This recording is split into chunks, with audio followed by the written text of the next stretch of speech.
My whole life, I thought that I was someone who wanted to be like a corporate girly so bad, hustling hard and going to the office, working late. And then when I got that job, I hated it.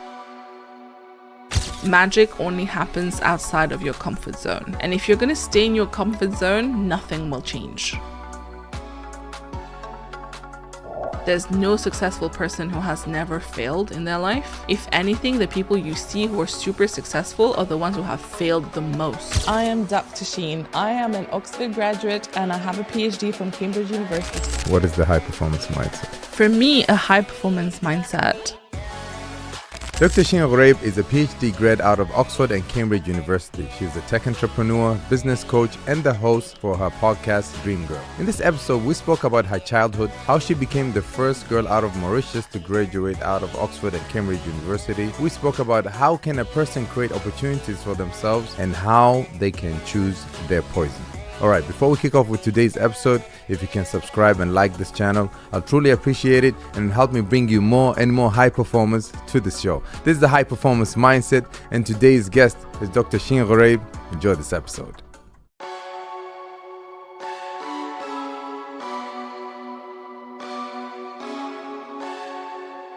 Dr. Sheen, what does alignment mean to you?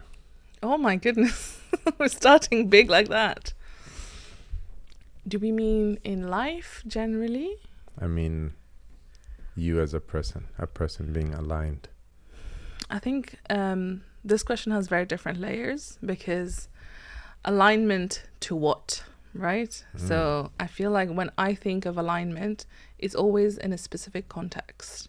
So I'll give you the first idea that comes to mind is this morning I had a call with my co-founder. And being aligned with your co-founder is one thing that is super important because that's like a marriage, right? So us being aligned means we see the same vision and we're working in the same direction, right? So that's one alignment. The other alignment is with myself.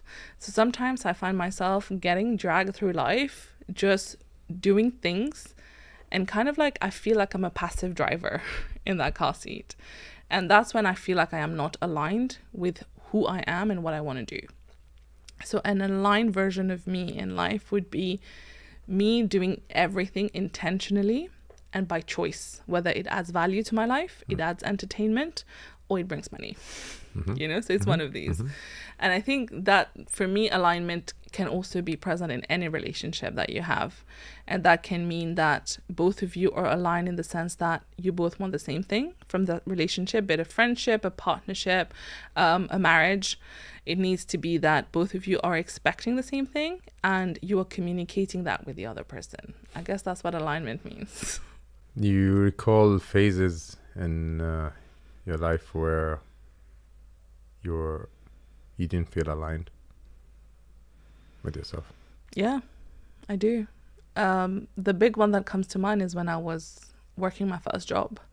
So my whole life, I thought that I was someone who wanted to be like a corporate girly so bad, just hustling hard and going to the office, working late. And then when I got that job, I got the company that I wanted to, I hated it. And I didn't understand why. And we have this, I think a lot of us have this thing of like sunk cost. You think I've put so much money and I've put so much time in preparing to get that. Now that I have it, I can't not like it. I need to like it. And you think, oh, maybe it's the initial shock. I will get into it. So you keep basically sinking more cost while you're doing that. Yes.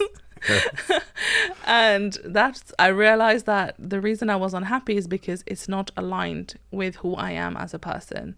Who I am as a person is someone who's creative, someone who wants freedom of my time. And also I just do not like doing things because this is how things have been done. And in the corporate world, unfortunately, a lot of times when you ask questions about why are we doing this? Well, that's just how it's done. And I didn't like that. And I think that's how a lot of misalignment happened. And then I was frustrated. I was unhappy. And then that just meant that I just hated the life that I had created for myself. You remember like a particular, I don't know if I would call it a breaking point or... Oh, I'll tell you, the breaking point came from my mum. Because my parents were visiting me in Dubai, and every night they were expecting me to be done with work and we can go for dinner, which is a normal life. But obviously I work till 2 a.m. So there's no finishing point here, and we never know. The problem is you never know. If someone tells you today you're working till 2, great, but no one tells you. So you keep finishing a task and then you get a new one. So I remember my mom was waiting and both my parents were ready for dinner and we couldn't go because my manager kept asking for something. So I was like, guys, just go. I don't think I can be done today. And I remember while I was working there, my mom texted me being like, this is not the life you want for yourself. And I remember thinking, wow. It's like, yeah, why did I work so hard my whole life to now be in this situation where I can't take my parents out for dinner? I'm sure it must have been so hard from your mom. Yeah. To share that. Oh, 100%. Share that opinion with you. Yeah. And she was the one who was like, you need to leave. Find something else. Obviously, she didn't decide to share that overnight. No, I think she saw it develop over time. But when they were here in person, they saw it. And I remember thinking, I was looking at that work and I was like, there is nothing urgent about this. The job I do is not life or death, right? I'm not like a doctor in the hospital where if I do this 1 hour later, or if I do it 1 day later, it's going to change anything. So we create these arbitrary deadlines, which literally brings nothing. And I was like, yeah, this is not me. Why am I doing this? And that was my tipping point. How did you go about realigning yourself? Good question. I think then comes, what do I want? If this is what I've been training for years now, and this is not working, so what do I want? It's like you have an yeah. identity and now you're going through identity crisis yeah. and then building a new one. I know, but what I realized is that a lot of times we prepare for something without questioning how much you actually want this thing. You just get into the race to get it. And a lot of times this is also true for people liking you. So I used to be a big people pleaser. And you realize that you're fighting so hard for this person to like you, but do you even like that person? Do you even care about them liking you or not? You don't know. You're just so focused on just ticking this box. And I think I'm on the opposite side of the spectrum. So how so? I'm not a people. Okay, good. Good. Yeah, so I can't really relate to that. You can't relate. Challenge, yeah, you can't relate. But you know what I mean when it's like a lot of times I feel like, especially if you are doing well in school, the expectation is you're going to go to university, do this at university, and then get a big job, big money, big recognition. And then you think, okay, this is my path. And you're working super hard on that path without questioning, is this what fulfills me?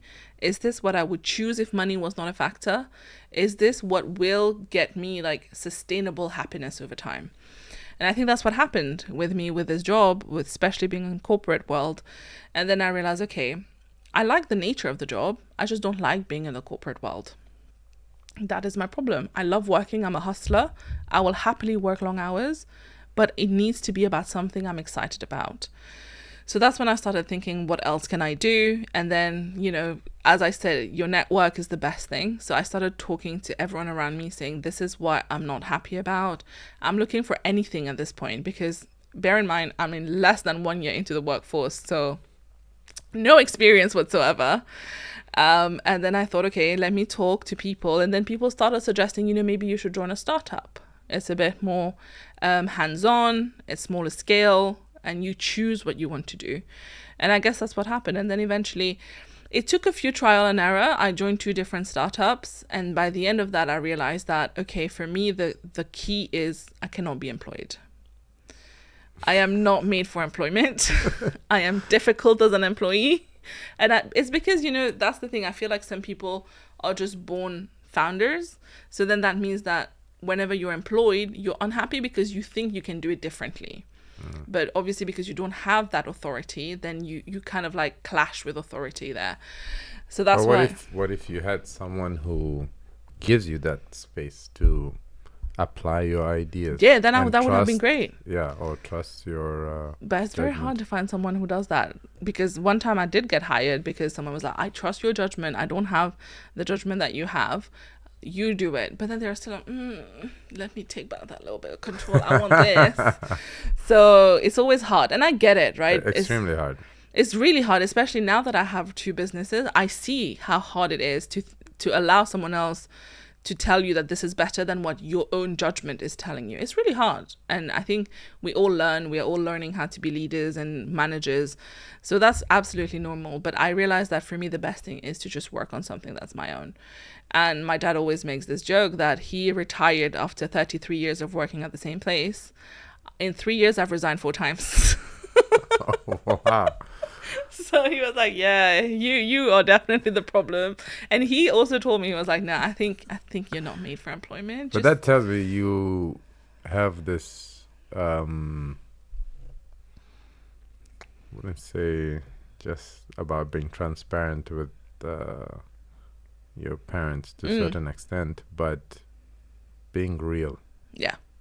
You know, at least from your parents' side, when they tell you straight up, oh yeah, this job is not this is not what you want to be doing. Yeah. You know, yeah. Or your dad telling you, I think we're seeing a commonality. Who is the problem here? No, I think in general, parents don't struggle with telling you what they disapprove of or what they think is a problem. But yeah, for me, my parents are very invested and involved in my life. We have a very close relationship, so I trust their judgment, and I would always ask them about my decisions that I needed to make. Yeah, so it's always 2 ways, which is why they're also very aware. And till now, we have a call every day with my parents, and my sister is in the US. I'm here, and my parents are in Mauritius. So the time zones are a fun time, but we figured out what time works for all 3. What time works for all? It's actually, I have my brother there, and it's 8 p.m. here, because actually in Dubai and Mauritius are also the same depends time. which state, but yeah. Oh, every day. 8 p.m. every day. No, I'm saying it depends which state they're at. Oh, yeah. So she's in Texas. Okay. So my brother's in Houston. Houston as well. Oh, okay. There you go. So then at that time, 8 p.m., because she's having her breakfast or her lunch around that time. So then we all get on call at that time. Okay. So that's how parents are very involved. I saw one of your videos. You spoke about let them. Basically. Yep. It's very difficult, or we shouldn't try and force people to behave the way we would like them to. Why does this have to be intentional? Because I think if it's not intentional, we are human. You have feelings about these things, you know? And I think I don't know about other people. I'll give you examples about me. So whether it is, let's say it's a friend, and you have expectations automatically, because if let's say you are putting in an X amount of effort, you expect them to put X amount of effort as well, even if it's not like a SAID contract or anything, but it is understood. And that means that now you have expectations. Like, I don't expect, for example, if we're friends, I do expect you to not go and, run your mouth about me. No, that's a given thing. Yeah, so that's expectation. So now if you do go and run your mouth about me... Breach of contract. Breach of contract. And that means that I am upset. I will get upset about this.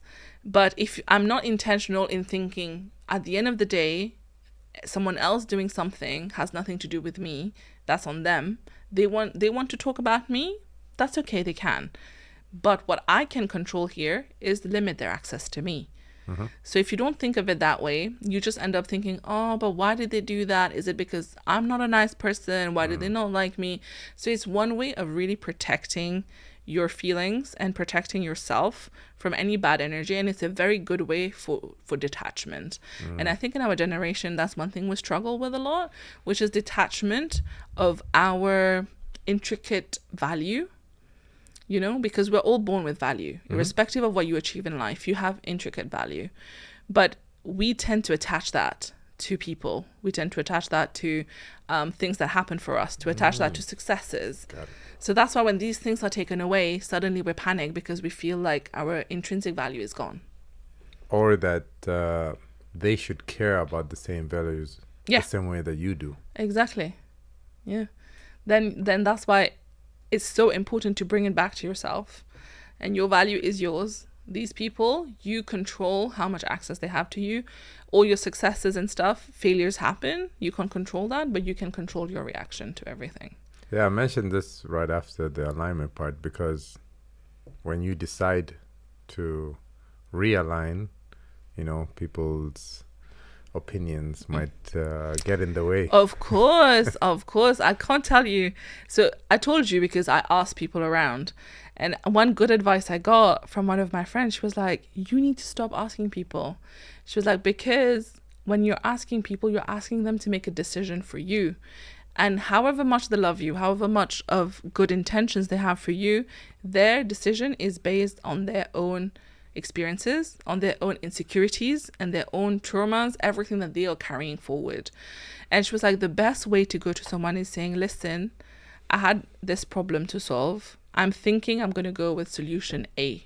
What do you think? Never go saying, I have this problem. There's solution A, B, C, and D. Which one do you think I should take? Because then everyone will give you a different answer. You are more confused than when you started this whole process. But maybe you can see a common answer. But does that mean the common answer, do we trust in volume? Right? So it's more about and the whole process is to help you make a decision, right? So you need to make the decision first, irrespective of what other people think. And then you go to them and ask them. But even that, you need to be very careful who you ask, because I remember a lot of people were telling me, oh my God, you're going to leave this job? Do you know how hard it is to get in? What happens then if it doesn't work out? What are you going to do? They won't take you back. It would look like you got fired because you left within 1 year. Or they were like, that's so much money. You're not going to make that money anywhere else. To be honest, I think everyone knows that, you should consult, right? Consult is the right word, yeah. Right? But it's almost like an art getting this part right. Very few people get it right, because a lot of people get into business, deciding on what business to go for or how to go about it, whether they should continue. They do go and consult, but they consult the wrong people. And constantly consult the wrong people. Yeah, and there's some people who most times always get it right. They know how to consult the right people. I think before, you really have to go for the person with at least similar skills to what you're trying to do. Like they're already not just doing it, but they're good at doing it. And second, their mindset. So somebody has a very not risk-taking mindset and want to play it safe all the time, they're gonna tell you, hey, really, you're gonna leave everything that you invested in and blah blah blah. Like, where do I start in the person like that? Because that means for some people, yes, it's meant you stick to that one line and or maybe, hey, as soon as I become a professor, I've arrived. That's it. Yeah, I'm done. Yeah, I feel I'm getting my recognition here, and that's it. And for some people, that I can't even call it the starting point. Yeah. So I think it's very important to look at the mindset of the person you're going to consult. I know there's this like quote that someone told me. I don't remember the exact thing, but it tells you, don't ask someone for direction if you would not wear their shoes for one day. So it means if you wouldn't want their life, don't ask them for advice.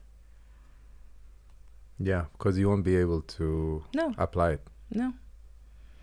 You can't handle the advice that they'll give you. Exactly. Great, which brings us to the next point. Okay. There was a video of the girl on your show. She was talking about her experience when she wanted to work in BBC. Okay. And I was really impressed with her persistence. And what she did is she emailed everybody on the credit list. Yeah. And she landed an internship in Watchdog, the show Watchdog. And you see this mindset like being applied consistently. After the internship was done in 2 months, she didn't want to leave the BBC, so she went to every department, letting them know, hey, I'm completing my internship and I'm available. Yeah. And she was just getting no after no after no after no until one of them said, actually, we're looking for a researcher. She's like, I can research. And boom, she got it. Yeah. Now, I think a lot of people know persistence is important, but I don't think they know what does persistence look like. That's one. And second, they don't know how much of being persistent has to do with being adaptable and constantly adapting. That it's part of being persistent. It's not like, yeah, no, I've been constantly trying or sending or whatever, and I'm not getting anything. But you haven't been adapting, you haven't been tweaking, you haven't been improving, you haven't been growing, you haven't been doing anything other than whatever you started with. So what do you think about what I just said? That's a very good point. And my favorite story about persistence is also Walt Disney. We all know Walt Disney, and we all know Mickey Mouse. Do you know how many times his Mickey Mouse idea got rejected by funders? Take a guess. 100? More than 300 times. And he kept going. More than 300 rejections. And now Mickey Mouse is literally the biggest cartoon in the world, right? And he knew that it had that potential. So for me, when it comes to persistence, it's if you don't believe in whatever you are doing, no one else should either. You need to back it to a point of being delusional about it. And that's how every successful person in the world, whether it is Elon Musk, it is Serena Williams, people from very different industries, they believe to a point of delusion in themselves. And if you don't, no one else will. But it's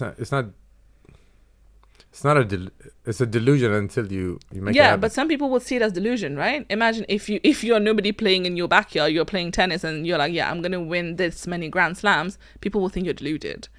But it's to the point of it looking like delusion to the people around you. And it is so important to be okay with being the only one clapping for yourself for a very long time. Yes. You have to, because for a very long time, that auditorium will be empty until it's not. And you need to be okay with that, because that's what holds us back, right? A lot of times, even with podcasts, for example, a lot of people tell me, yeah, but I've tried it. I've tried 10 episodes and nothing is happening. 10 episodes? Walt Disney did 300 rejections. And I just remember that number because it's so huge. It's so hard to deal with that.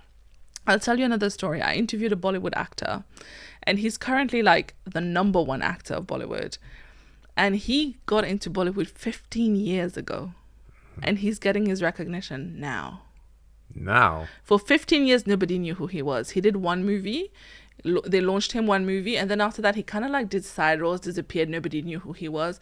15 years later, he finally bagged his biggest role, and now people are obsessed with him. And I remember asking him, how did you keep going for 15 years?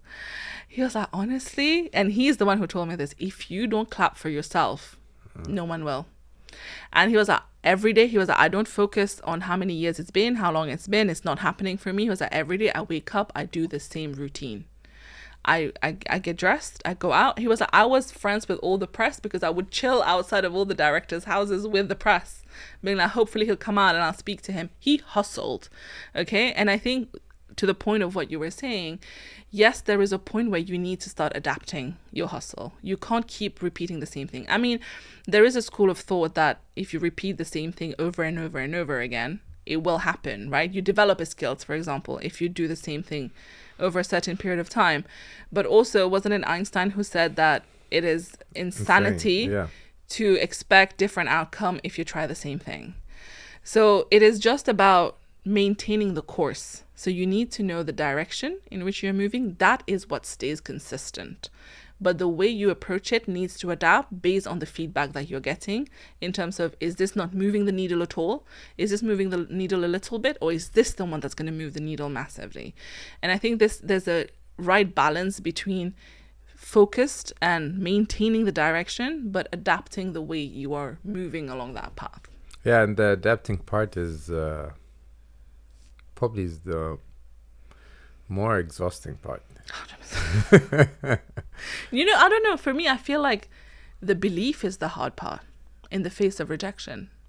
I feel like adapting is the fun part, right? Like, at least you have something to do.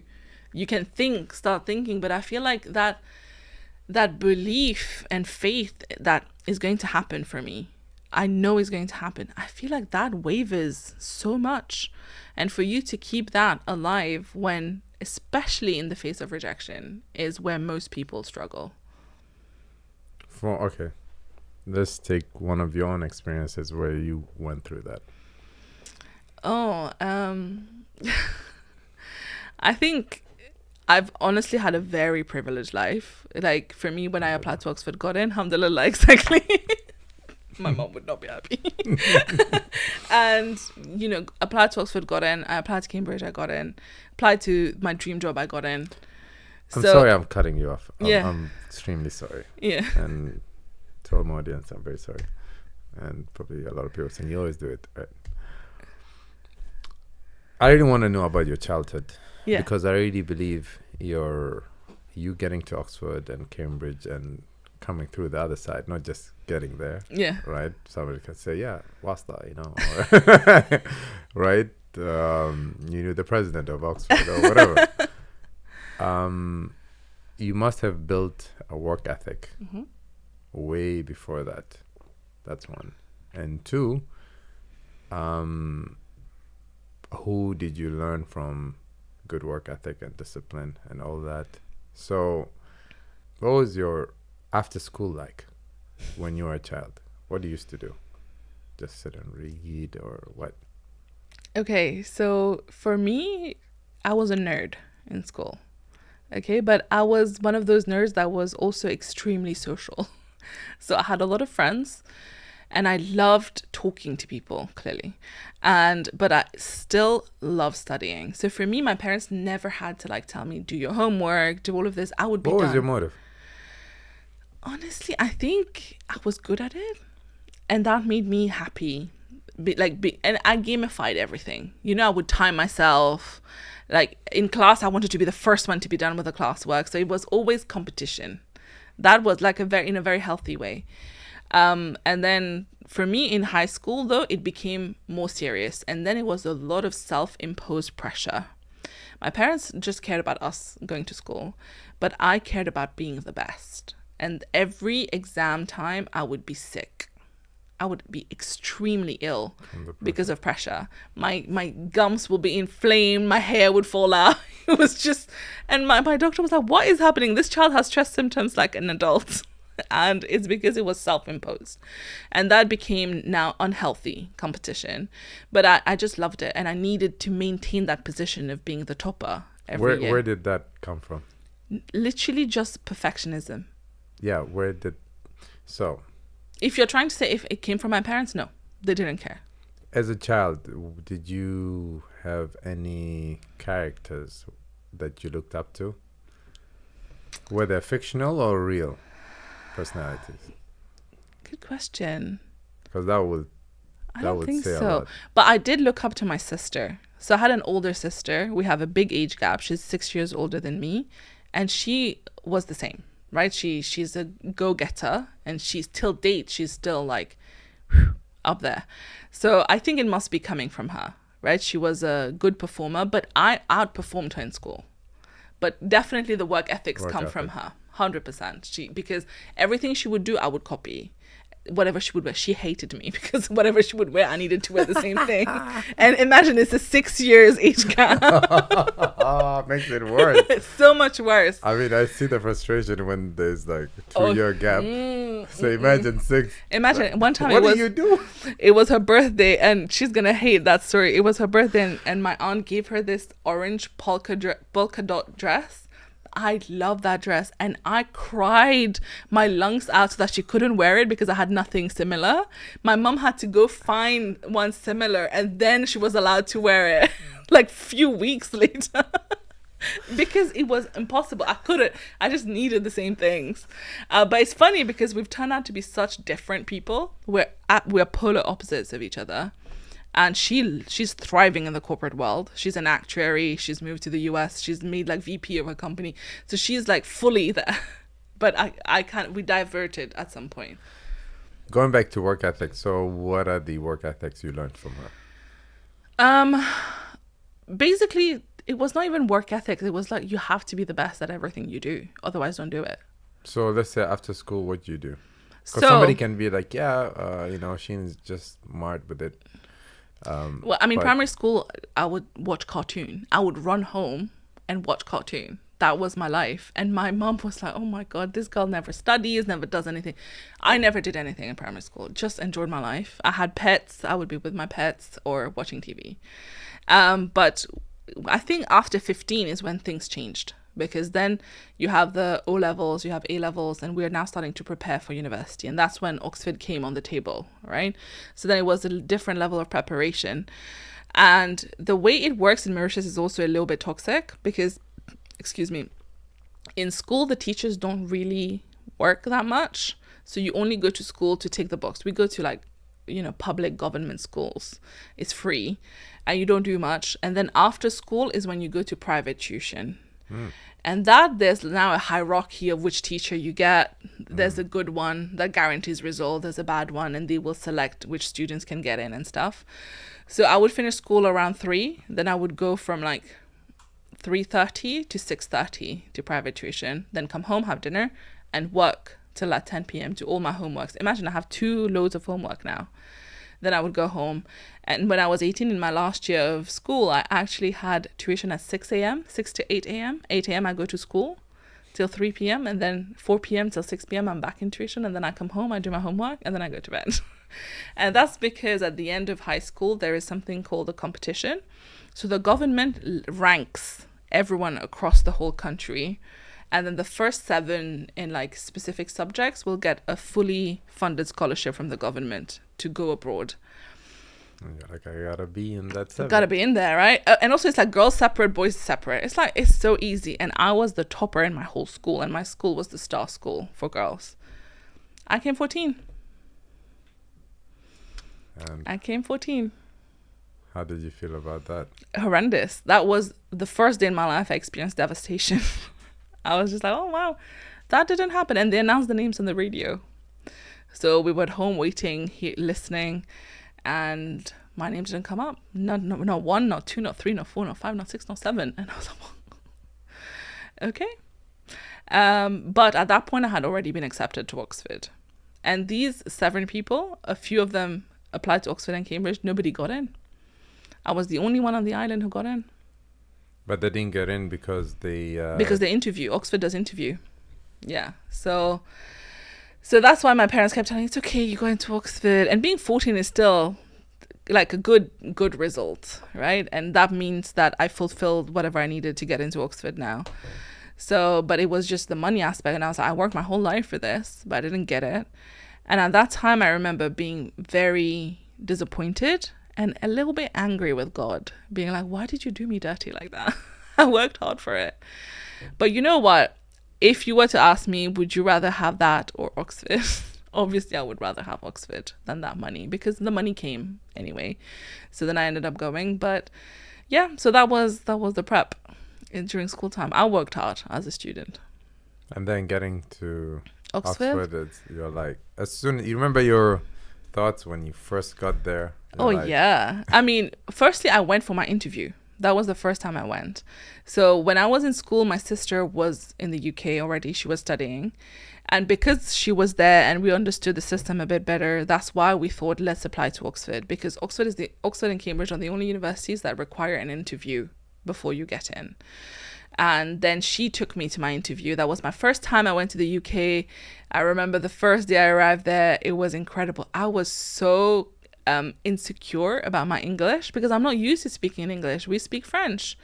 So I was like, oh, no, no. And it was so cold, never left the island. Imagine, I'm wearing my sister's coat.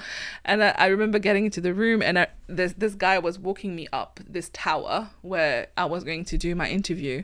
He was like, don't worry, the guy is a friendly giant. He's really tall, but he's really friendly. I was like, okay, I got it. And he was like, oh, don't worry, you look like you come from far away. I was like, yeah, I come from Mauritius. He was like, don't take your coat off. The heating is not working properly. So, and he remembered that, like, that guy, Pete, was then my tutor, my personal tutor throughout my time at Oxford for 4 years. And at my graduation, he told my mum this story that I came in and he was like, she looked like she was cold. I was like, yeah, she was.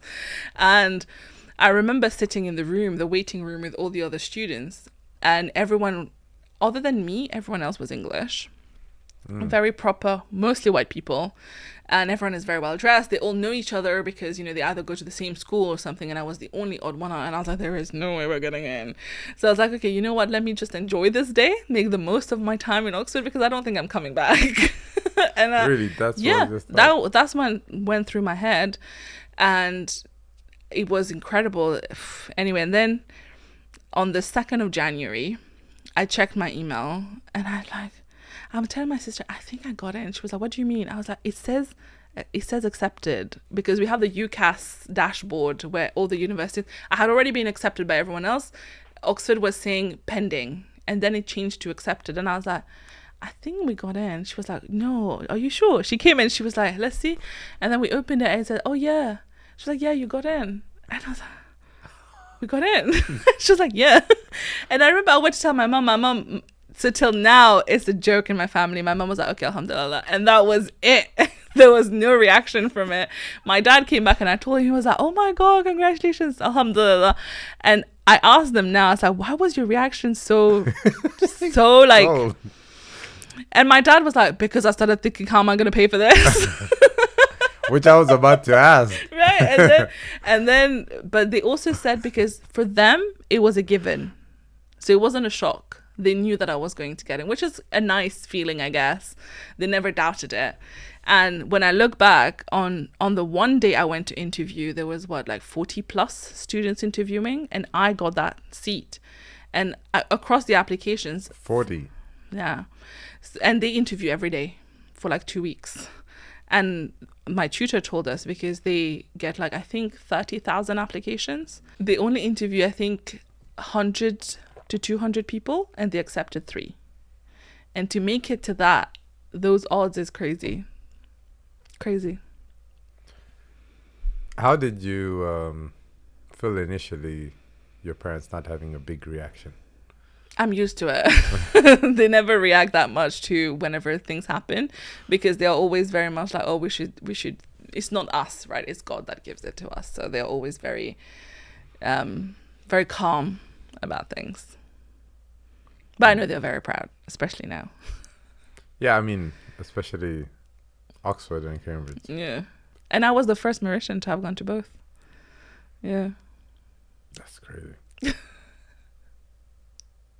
How did you feel when you first joined? You felt like, I have a big weight on my back now. I need to step up, to this or live up to my parents' expectations now. And the thing is, when you go, you don't think about this. There's so much excitement, right? Especially at the start of university, so much fun things happening, and you're experiencing a new country, you're experiencing living alone, you're experiencing being at university.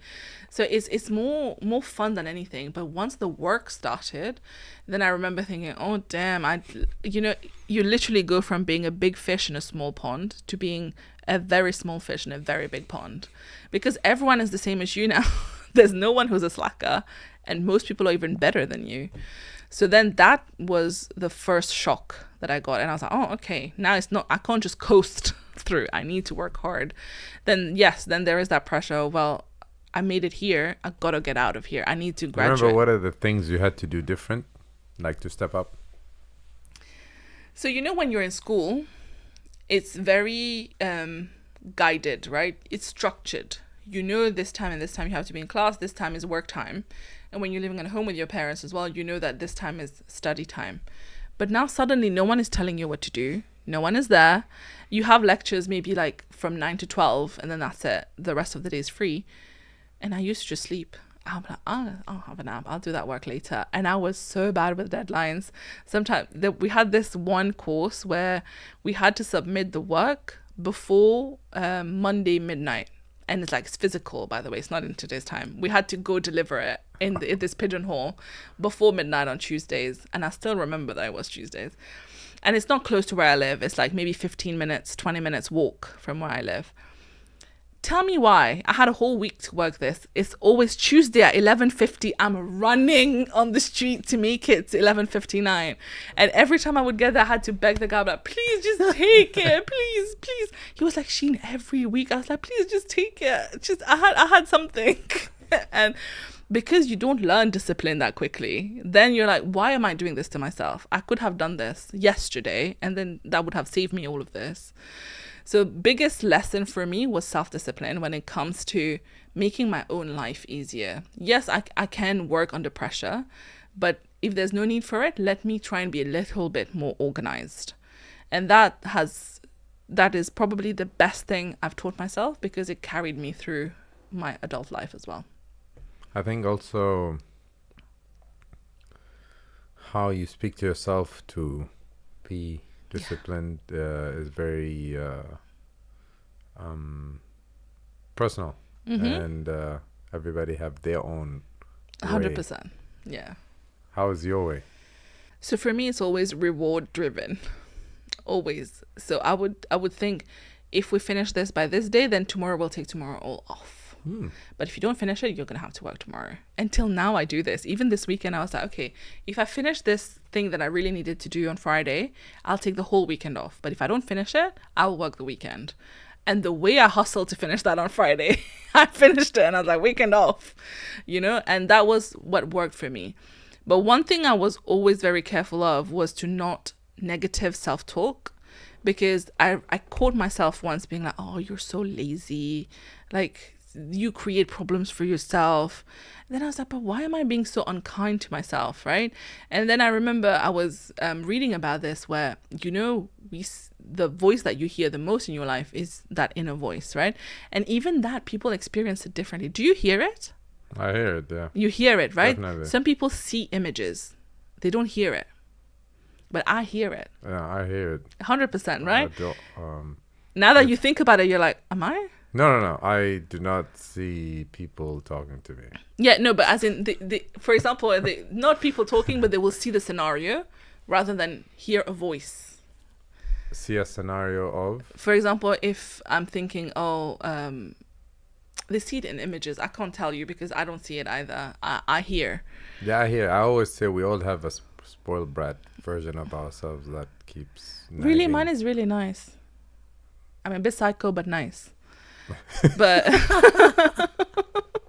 she is. No, I mean the unhinged version of me. The one who makes you, let's say, delay, and not. But it's just the one, right? Oh yeah. That one. Yeah, that's but mine. Brat. Yeah, and I think that's the thing. That's the voice that is the one we hear the most, right? And the number of thoughts that we have in a day is crazy. I mean, for women, it's twice as much as for men. But if that voice is a negative voice, it creates so much negativity in your life. It will bring you down. It really affects your mindset and it affects how you react to everything around you.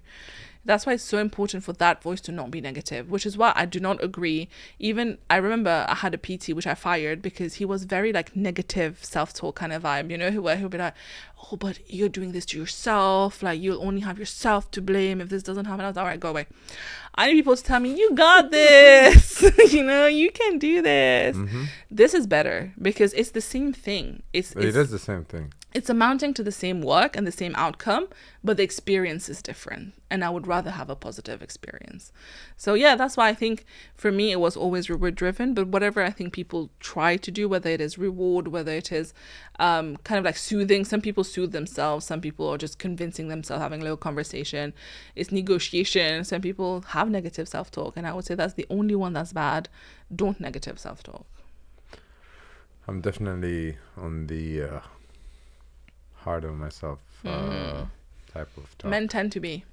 But also, I try to focus on being more positive, and I like the examples whenever I hear, like, you know, be the supportive friend that you are to your Exactly. If you wouldn't friends. say it to your best friend, Yeah. don't say it to yourself. Yeah, and basically the same way that you're supportive to your best friend, then be the same with yourself. Like, and I really think happiness really goes down to your mental dialogue, how you speak to yourself. 100%. Because as you said, the same journey, same goal, two different mental dialogues, you know, that can get you there. One can just be like, look how far you came, you know, you were persistent, or you were resilient, or blah blah blah, you went through this, and you're reminding yourself of all the things that you managed to overcome. And the other one is just like, you know, constantly Whipping just you. whipping, yeah. Keep going. You lazy. You're not there yet. But you know, I'll tell you this this study, I don't know if you've heard it, but it's the longest study in the world, which lasted 60 years. It was done by Harvard, and they picked a group of, with the kids. Yeah, so they picked a group of kids, and they monitored them for 60 years to measure their happiness ratings and what impacted that happiness. And a lot of people would think that it is either the money, the fame, success, or what else? Health. A lot of people thought that these would be the factor. Do you know what was the number one factor as to what determined the happiness of a person?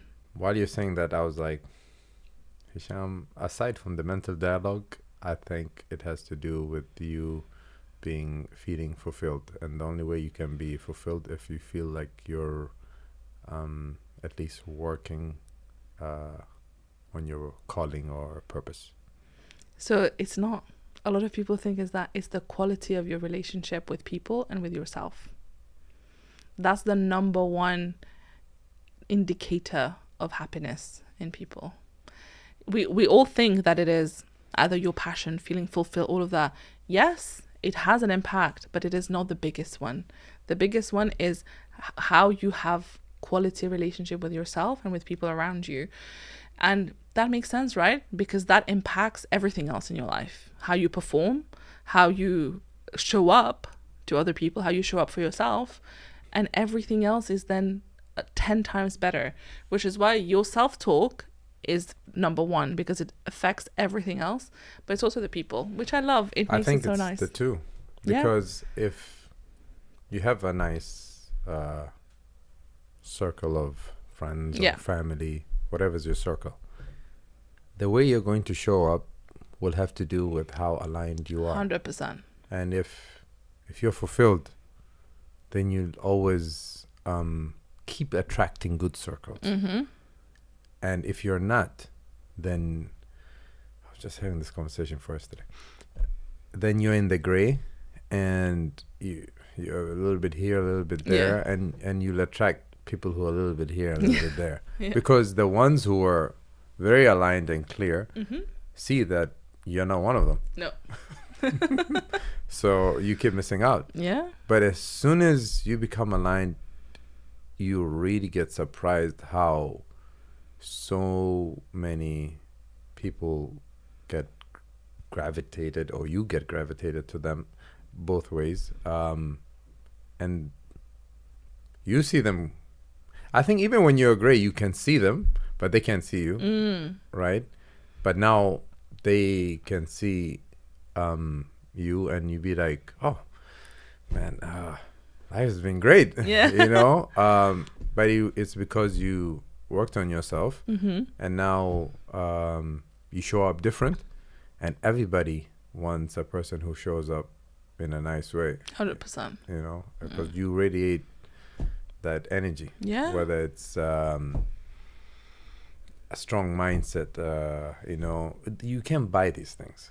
You can't just read it in a book and I read that book. Or, it all goes down to how much, whether you read it or not, how much have you applied these things in life. Creating opportunities. We spoke about the story of the girl who wanted to be in BBC. One of your videos, you spoke about if you knew that you'd get a yes after 100 no's, it would make it way easier. And I think it's very I remember I used to use this technique. I set a number of how many applications I would send or apply to, rather than, because that way it just keeps me not being attached to any expectations. I have to just put down the numbers. And she mentioned about you have to create the opportunity. And I remember I was talking to Kark with Mehreen. And I was asking her about when you want to get sponsors. So did they ask you, are you top in TikTok? Are you top? She's like, no, it's what you send to them, whatever is you're doing great at. And I think that's the same things with your qualities. Set them up right, and then go for it, and be persistent. From your own experience, what is a goal that you had to really be persistent to achieve it? Listen, I think maybe I would say the podcast then. I think the podcast started really as a hobby, as a passion project that I never thought would become anything more than that.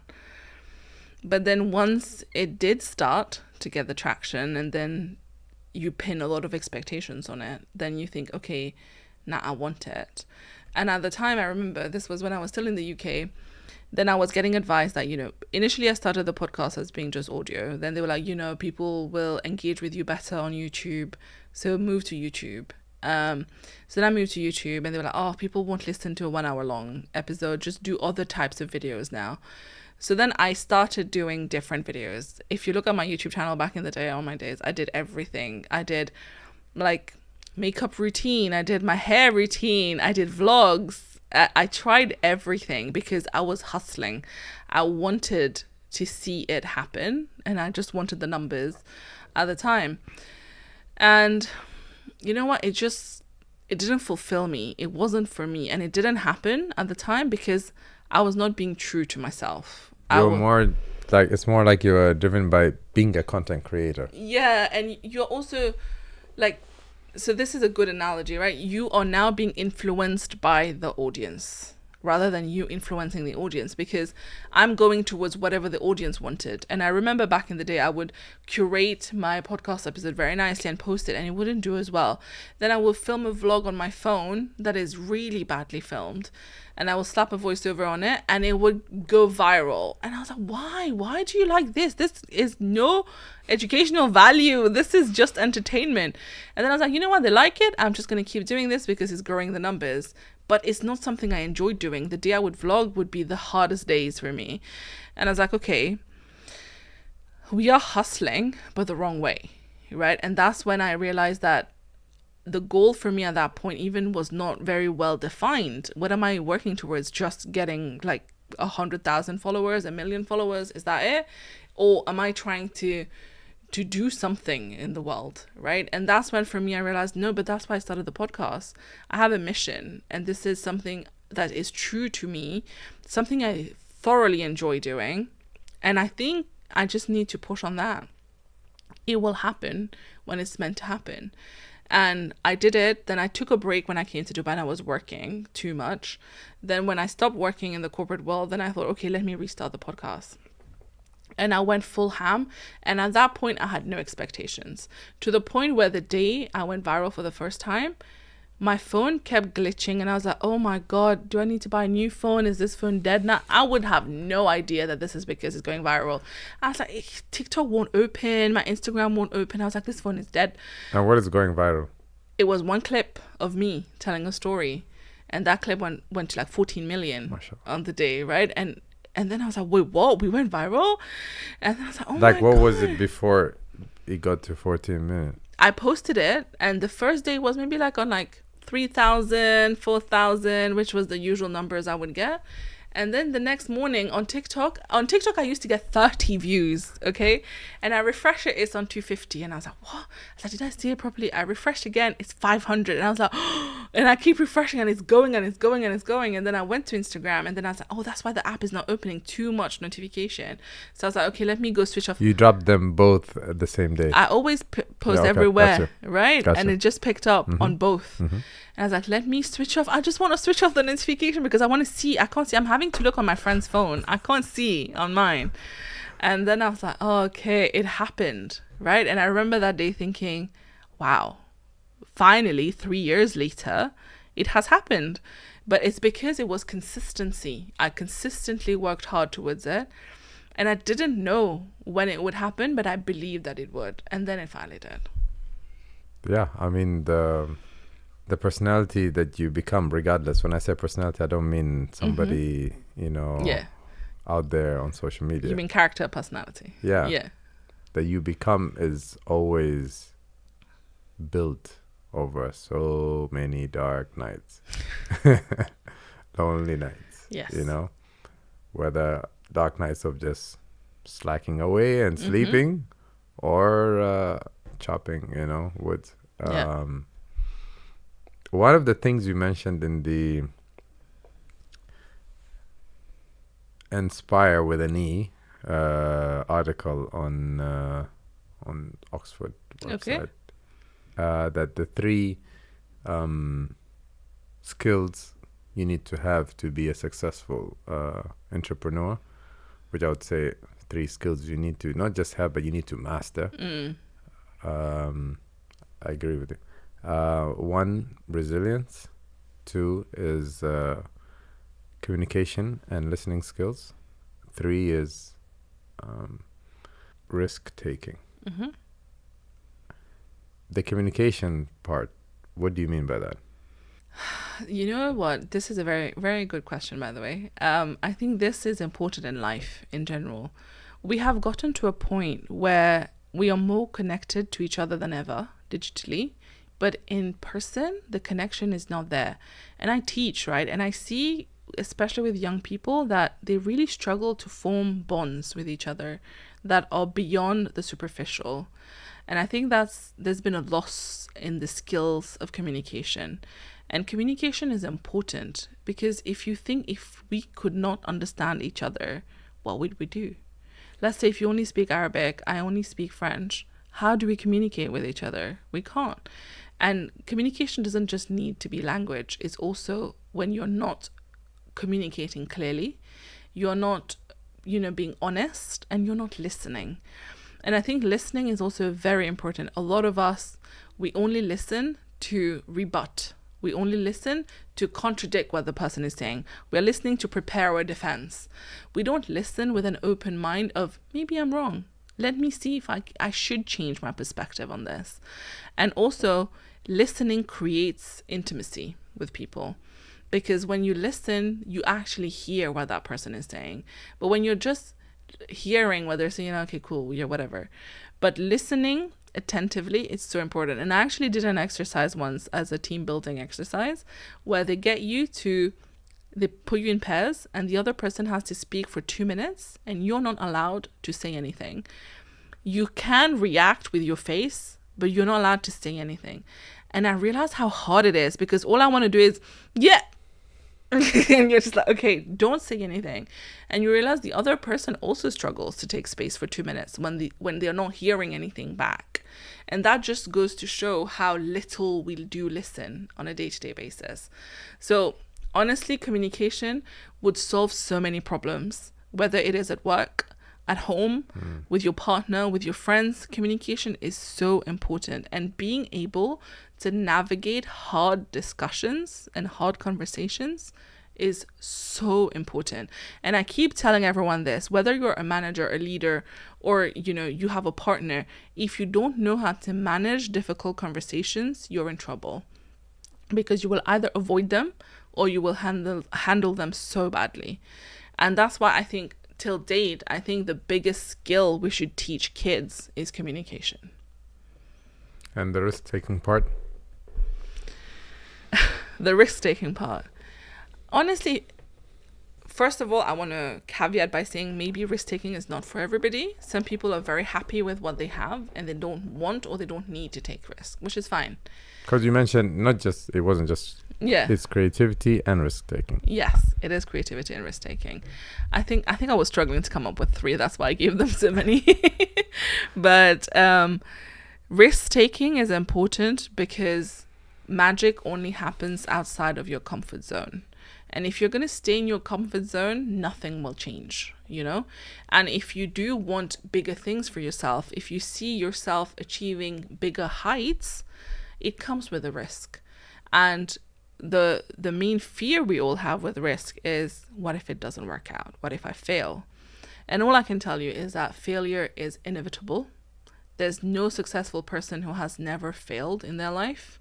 If anything, the people you see who are super successful are the ones who have failed the most, because failure is the best teacher. Success will never teach you half of what failure can teach you, because once you failed, you learn so much about yourself, and that's how you come back stronger. And if you don't have it in you to take a risk and fail, then you don't have it in you to succeed.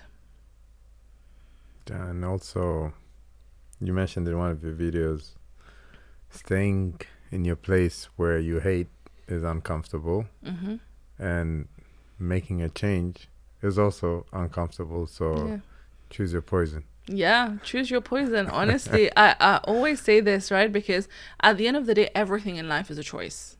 We make choices every single day, which is why, as a joke, every time I say bye to my friends, I will always say make good choices, because it's funny, but also it's not, because everything we do is a choice. Whether it is replying to that text, whether it is smiling to someone, it's a choice.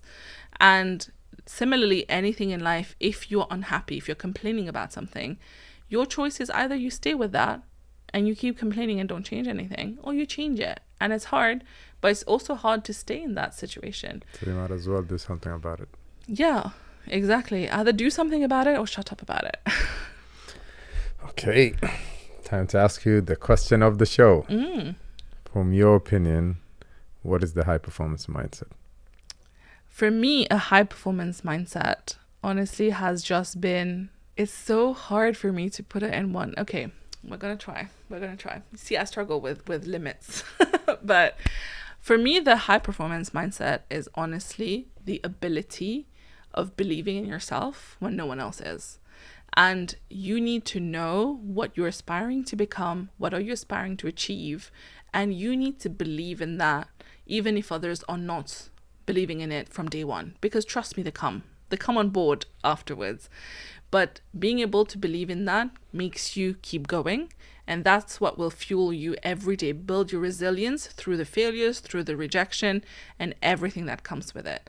But also, it also needs to come with a level of humility and gratitude, because I think we very often confuse high performance with arrogance and ego. And that's what I wanted to make sure we don't merge in here, because when you believe in yourself, people can take it as ego and arrogance.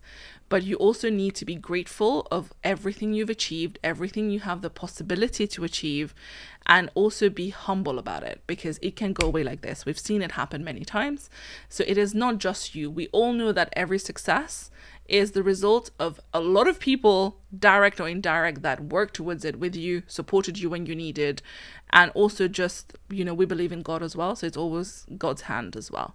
So being humble and grateful for everything that you achieve while you're working towards this mission that you blindly believe in, for me, is a high achiever mindset. I love it. Amazing. Thank you so much for today. This was a great conversation. I'm glad. Thank you for having me, Hisham.